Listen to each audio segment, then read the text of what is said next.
Welcome back. आप देख रहे हैं वन अपना फाइनेंस मिनिस्टर और हमारे साथ श्वेता राजन जुड़ी हुई हैं जो दर्शकों के सवालों के जवाब दे रही हैं। और पहले दर्शक भी हमारे साथ फोन लाइन पर हैं, राजू।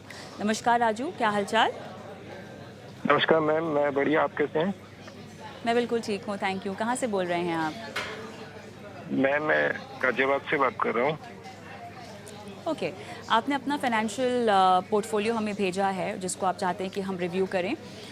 3 हाँ जी CR मैम। का आपका लक्ष्य है बच्चों की पढ़ाई का और ख़ुद के रिटायरमेंट का। आप इसी महीने से ही आपने इन्वेस्टमेंट की शुरुआत की है, तो कॉन्ग्रेचुलेशंस। लेकिन फंड्स में एक बार पढ़ थैंक लेती यू। हूँ। Parag Parikh flexi cap, Motilal Oswal mid cap, Nippon small cap, SBI contra, मेरा एसेट ELSS आपने डाला हुआ है अपने पोर्टफोलियो में। हाँ जी और मैम। 30,000 रुपये हर महीना जो है आप अभी फ़िलहाल डाल रहे हैं। Is that right? मैम अभी मैं राउंड अबाउट 23 के स्टार्ट किया है, लेकिन 23 मेरा आप जो आपका टारगेट है एम उससे। है आप। ठीक है, हाँ जी, गॉट इट। हाँ, 30 के लिए मैं प्लान कर रहा हूँ। 30 per month I can do that, 30 to 35। ठीक है। तो राजू मुझे एक बात बताइएगा कि जो पोर्टफोलियो आपने बनाया है, क्या खुद ये फंड्स चुने हैं? क्योंकि फंड्स तो देखिए सारे ही अच्छे हैं, लेकिन सवाल इसीलिए पूछ रही हूँ क्योंकि अगर आप एक नए निवेशक होंगे जो पहली बार शेयर बाज़ार में कदम रख रहे हैं, तो क्या आप इन फंड्स को समझते हैं कि ये किस मार्केट कैप में निवेश करते हैं और किस तरह के फंड्स हैं? कर रहा हूँ यूट्यूब रा से, गूगल से ना, तो बेस्ड ऑन माय अंडरस्टैंडिंग और some discussion with my friends मैंने ये चूज किया। अच्छा, लेकिन मेरे को ज्यादा आइडिया नहीं है, लेकिन जो 2 महीने का मेरा एक्सपीरियंस है लर्निंग का, तो उसके बेस पे मैंने मैम ये चूज की। चलिए ठीक है। आपने मेरा एसेट ELSS टैक्स सेवर शामिल किया हुआ है, तो मैं अज्यूम कर रही हूँ कि आप ओल्ड टैक्स रेजीम में हैं, है ना? हाँ जी ma'am, correct. Okay, perfect. Shweta के पास चलते हैं। Shweta, Parag Parikh flexi cap, Motilal Oswal mid cap, Nippon का स्मॉल कैप, SBI का कॉन्ट्रा और ELSS है मेरा एसेट का। देखिए फंड एज पर कैटेगरी के हिसाब से तो लीडर्स इन्होंने चुने हुए हैं, लेकिन और समय भी इनके पास है। मेरे ख्याल से इन्होंने अपनी रिटायरमेंट तक का समय बता रखा है। तो राजू, दोनों गोल साथ में ही हैं? कितने कितने साल के बाद होंगे ये गोल? 10 से 12 साल का मैं टारगेट लेके चल रहा हूँ। दोनों गोल के लिए ना, पढ़ाई हाँ भी जी और मैम, कम से रिटायरमेंट कम भी? 10 से 12, कम से कम चलिए 10 ठीक से है, तो 12 फिर साल इट समय भी कैन बी है। 2-3 ईयर। हाँ जी, हाँ जी। ठीक है, ओके। श्वेता, थोड़ा सा क्या लार्ज कैप में एक्सपोजर बढ़ाना है या आपको लगता है कि फ्लेक्सी कैप के जरिए जितना मिल रहा है पराग पारिक के उतना काफ़ी होगा? क्या कहेंगे आप? जी, कविता जी। मेरे हिसाब से इनके पोर्टफोलियो में थोड़ा-सा लार्ज कैप एक्सपोज़र हम बढ़ा सकते हैं। राजू जी, आपसे सबसे पहले तो अगर आपका लक्ष्य 3 करोड़ का है और आप 10 से 12 साल का समय देख रहे हैं, सबसे पहली मेरी सलाह रहेगी आप स्टेप अप करते रहना अपनी एसआईपी को। सो अगर हर साल आप करीबन 15% अपना एसआईपी स्टेप अप कर सकते हैं, तो वो आपको अपने लक्ष्य पर आसानी से ले जाएगा।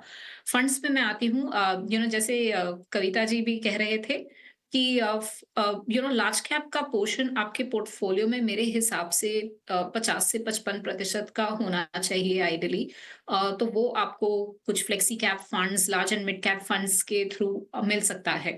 तो मेरी एक सलाह रहेगी, आपका Parag Parikh flexi cap, SBI contra, ये तो अच्छे फंड्स हैं, आप कंटिन्यू कर सकते हैं। मोतीलाल का मिड कैप फंड भी वैसे सही है, आप कर सकते हैं, लेकिन इसमें अगर चाहें तो एक एसबीआई का large and mid cap fund आप जोड़ लें। दूसरा, मेरा का जो ईएलएसएस कर रहे हैं, उससे बेहतरीन फंड मेरे हिसाब से रहेगा अगर आप एचडीएफसी का ईएलएसएस करें।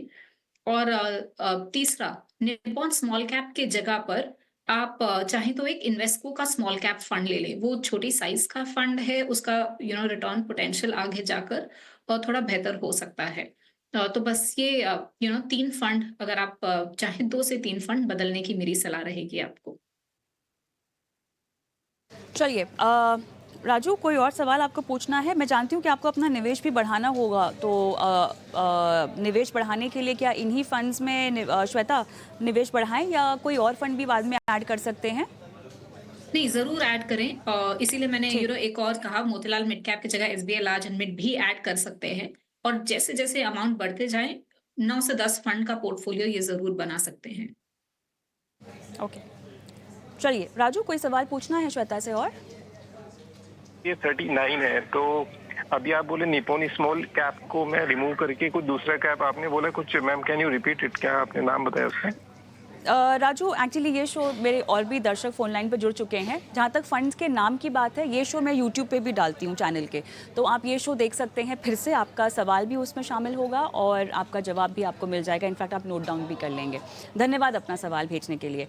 अफरोज़ आलम साहब मेरे साथ फ़ोन लाइन पर हैं पटना से। नमस्कार। नमस्ते मैम, गुड इवनिंग। कैसे हैं sir? Good evening, good evening. क्या हाल चाल? मैं बिल्कुल ठीक हूँ, thank you so much sir.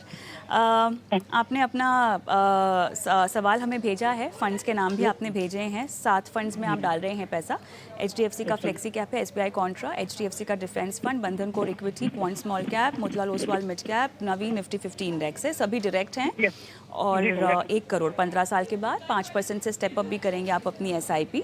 और फिलहाल 11,000 रुपये के आसपास का आप निवेश कर रहे हैं SIP के ज़रिए। तो फंडामेंटली तो मेरे ख्याल से आप काफ़ी सही चल रहे हैं अपने पोर्टफोलियो में। ये सारे मैम बस आपके शो देख देख कर मैम पिछले 2 मंथ से बनाए हैं। इससे पहले मैम अच्छा। 10 महीने से हम बना रहे थे, लेकिन वो मैम मतलब समझ लीजिए कि अज्ञानता की कमी या नॉलेज की कमी की वजह से हमने जो फंड ले रखा था वो PSU का था, मतलब वो रिस्क ज्यादा थी। इसमें जब सबसे 4 महीने से आपका शो देख रहे हैं मैम, हमें बहुत अच्छा लग रहा है आपका शो देख देख के मैम। ये हम फंड सेलेक्ट किए मैम। बहुत बहुत धन्यवाद शो देखने के लिए। आप समय दे रहे हैं हमें अपना और कुछ सीख पा रहे हैं। मेरे ख्याल से ये अपने आप में एक बहुत बड़ा कॉम्प्लीमेंट है हमारे लिए, तो बहुत धन्यवाद। उम्मीद यही करते हैं कि सीख आपके काम आए और आप अपने सभी फाइनेंशियल गोल्स को पूरा भी करें। फंड सिलेक्शन आपने अपने हिसाब से किया है या नहीं, वो मैं एक बार चेक करवा लेती हूँ श्वेता से, क्योंकि क्या होता है ना आलम साहब, दर्शक बहुत सारे सवाल पूछते हैं। उनको जो फंड्स रेकमेंड जो होते हैं वो उनके लिए सही होते हैं, ज़रूरी नहीं है कि वो आपके लिए भी सही हो। लेकिन आपने बहुत अच्छा काम किया है, आपने अपना सवाल हमें भेज दिया है। तो अभी एक चेकअप कर लेते हैं आपके पोर्टफोलियो का, ठीक है? श्वेता बताइए। जी। अफरोज़ जी, काफ़ी हद तक आपका पोर्टफ़ोलियो बहुत अच्छा है। बस एक सुझाव, स्टेप अप आप जो करें SIP का 5 नहीं 10% करना, तो आप लक्ष्य तक आराम से पहुँच जाएँगे। आपके पास करीबन 12-15 साल का समय है, तो इंडेक्स फंड मेरे हिसाब से आप ना निवेश करें उसमें। उसके जगह पे आप एक एक्टिव फंड ले सकते हैं। एक्टिव फंड आपको 2-3% इंडेक्स फंड से ज़्यादा रिटर्न दे सकता है। और दूसरा डिफेंस फंड में जो कहूँगी एक थीमेटिक फंड है, वहाँ बहुत ज़रूरी हो जाता है कि वो थीम खत्म होने पर आप सही समय पर निकल जाएँ, जो आम तौर पर लोग नहीं कर पाते। तो उसके जगह पे एक डाइवर्सिफाइड फंड में निवेश करें आप। और बंधन का कोर इक्विटी फंड, ये मेरे हिसाब से आप एग्ज़िट कर सकते हैं। तो ये 3 फंड है जहाँ से आप निकल जाएँ।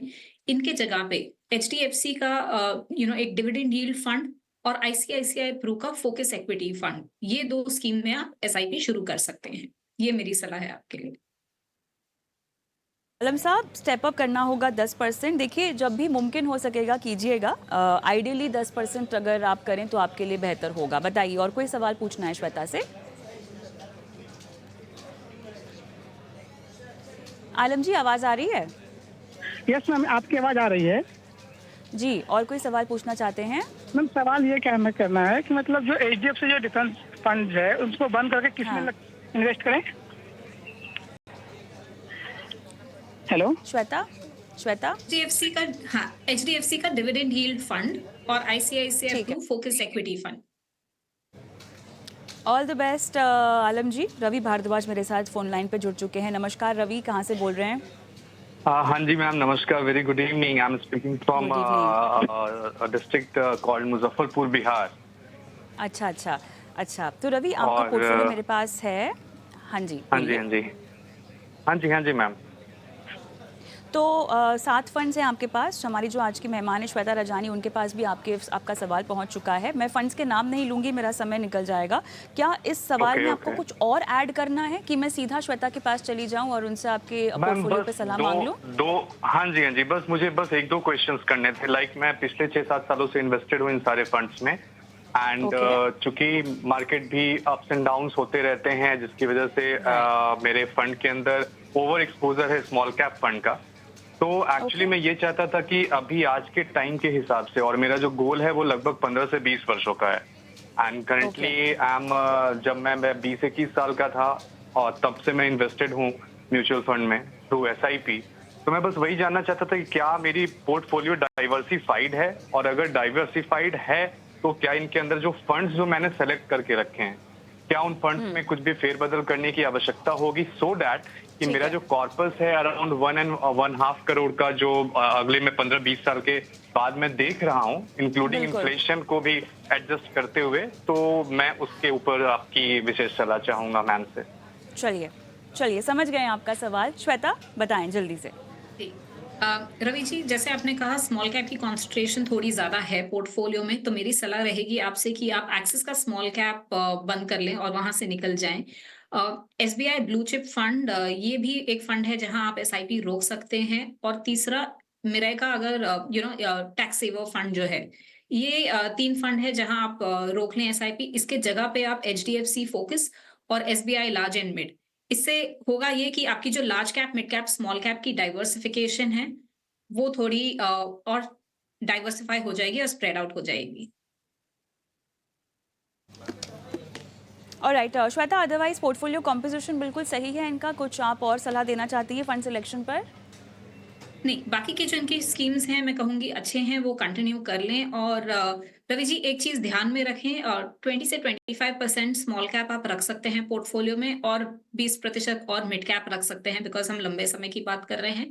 बाकी 50 से 55% आप लार्ज कैप पोर्टफोलियो रख के चले, तो आपकी जोखिम कम हो जाएगी, एक डाइवर्सिफिकेशन आ जाएगा। ऑलराइट रवि, उम्मीद करते हैं कि आपको सभी सवालों के जवाब दे दिए हों, और इसी के साथ सवाल जवाब के इस सिलसिले को हमें यहीं थामना होगा। श्वेता, धन्यवाद, आपका समय निकाला और दर्शकों का मार्गदर्शन किया, उनके पोर्टफोलियो पर उनको सलाह दी है। हम भी एक छोटा सा ब्रेक लेते हैं, लेकिन ब्रेक के उस पार आपकी निवेश रणनीति पर आपको स्ट्रैटेजी बताने के लिए बाजार के दिग्गज पंकज टिब्रेवाल से हमने खास बातचीत की है।